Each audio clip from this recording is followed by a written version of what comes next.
So good to come your way today. My name is Inuagata Nosahai, and you are especially welcome to this segment. You know, our conversation has been on the issue of self-esteem. You know, self-esteem is the way you see yourself. Self-esteem is the way you look at yourself, is the way you define yourself. And today, we are going to be looking at ways parents destroy their children's self-esteem. In other words, ways that parents contribute to negative or unhealthy self-esteem in their children. And one of those ways is overly comparing. There are parents that are overly comparing.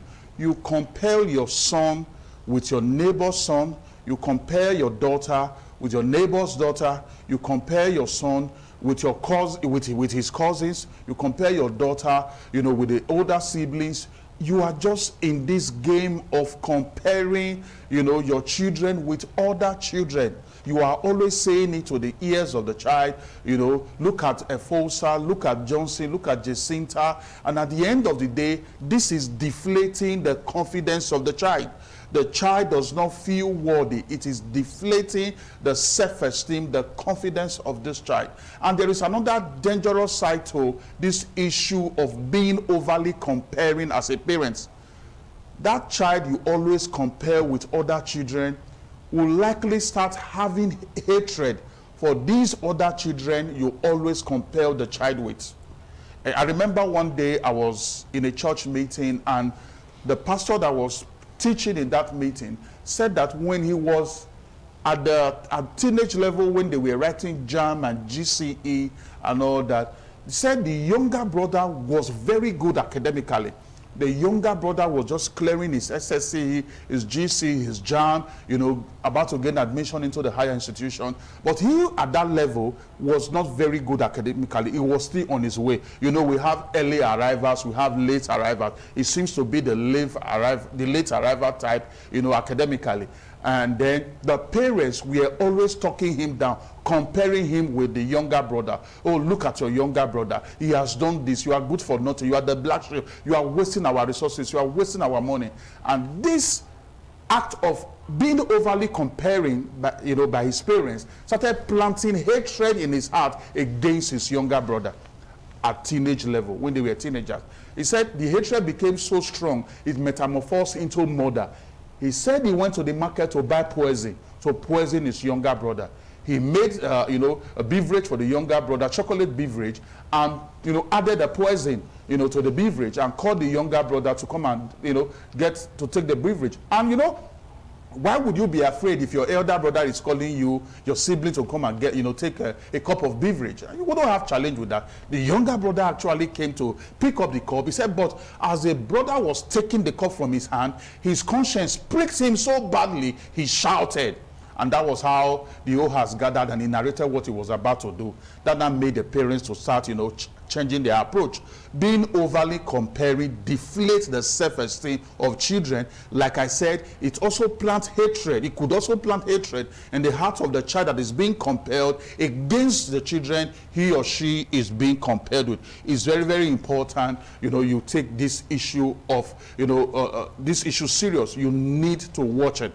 Now, another approach that parents also use in contributing to the unhealthy or negative self-esteem of their children is body shaming. Body shaming. Serious body shaming. You look at your daughter and you said, you are just so thin, you look bony. How will you say that? Why would you say that to your child?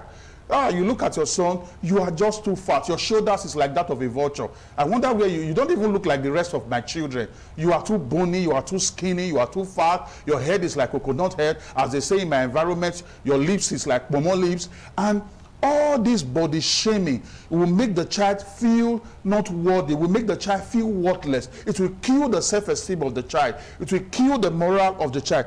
This is so sad. Recently, someone I know paid a visit to me with their 7-year-old daughter. He came with his wife, and the child, I've not seen the child for like 4 months. And when I saw that child that very day, I said, wow, our daughter is looking so beautiful. And the mother said, this one, look at how she has become fat. That is body shaming. That kills the self-esteem and the confidence of the child. And I made sure I interrupted that word by saying, "Why, she's looking beautiful. Look at how, fine she is." And then a beautiful smile ran across the face of the 7-year-old girl. We should stop this kind of issue. We should stop body shaming our children. If outsiders are doing so, we should not do so. We should look for a way to build confidence in them and not contribute to negative self-esteem in our children. Another approach that some parents also use to contribute to the unhealthy or negative self-esteem of their children is being overly protective. Now, don't get me wrong. As a parent, it is your core responsibility to protect your children. It's your core responsibility. But it gets to a time in the growth journey of the child that you need to start trusting the child's brain to be able to make decisions. All these years, you have been trusting the child's digestive system to digest the food you give to the child. You should also get to a level whereby, at a particular age, you need to start trusting the child's ability to make decisions. You need to help the child to develop mentally and develop some, level of independence. This is so important. It's so important. Now, when you are overprotective of a child, you are invariably or indirectly telling the child that the environment is unsafe. The environment is not safe. What this will happen, this will result to is that it will make the child become afraid, and fear seriously results to low self-esteem. It will make the child afraid. So you will need to also watch this. Now, another way some parents equally contribute to the negative, self-esteem of their children is too much indulgence or too much permission. Too much indulgence. You say yes to everything the child is asking for. There should be boundaries. The child follow you, you're 7 years old or you're 10 years old, follow you to the shopping mall, and anything the child is speaking, you are saying yes to everything. And the reality is this: in life, you don't have yes to everything you request. You don't get yes to everything you ask for. This you should teach the child.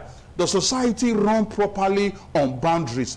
You will see that the state has constitution, companies have policies, schools have rules and regulations. This is how life operates. Now, when you always say yes to everything the child is asking for, what is going to happen is that you are going to raise a brat. And the society is not very patient with brats.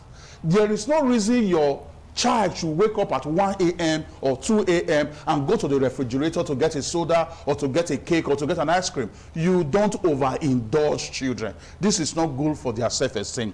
It is not good at all, because they may get to an environment tomorrow whereby they are not allowed to get the yeses, and that may start also affecting their psychology, their emotion, and their self-esteem. Now, another approach that some parents equally, another way they also contribute to their child's negative self-esteem or healthy self-esteem is being unsupportive. I'll be concluding with that this morning. Being unsupportive. Now, being a supportive parent goes beyond paying school fees, providing shelter, providing food and clothing. You need to be supportive with your physical presence. This is just so important in helping your child build self-confidence, in helping your child build healthy self-esteem. Your physical presence is a powerful force in the life of your growing child.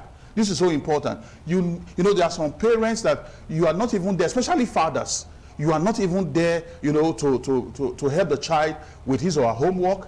You are not there, to bond with the child and get to understand if the child is going through some emotional or psychological challenges. The child could be going through an abuse you may not know. The child could be going through bullying in school or in the environment you may not know. It is your physical presence that will uncover all this to you. It's your physical presence that will make the child to open up to you. This is just so important as parents, especially as fathers.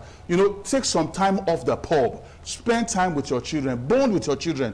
And the interesting thing is that on the long run, you will have a better story to tell.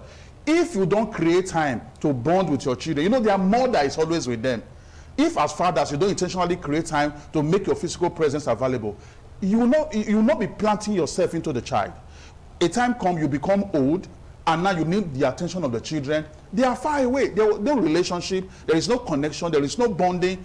All they just do probably is to send you money, or maybe once in a while pull a call through. But seeing them may be very challenging. And some of them don't even bother to make calls, you know, when they are now adults, because you never intentionally, you know, you were not supportive with your presence.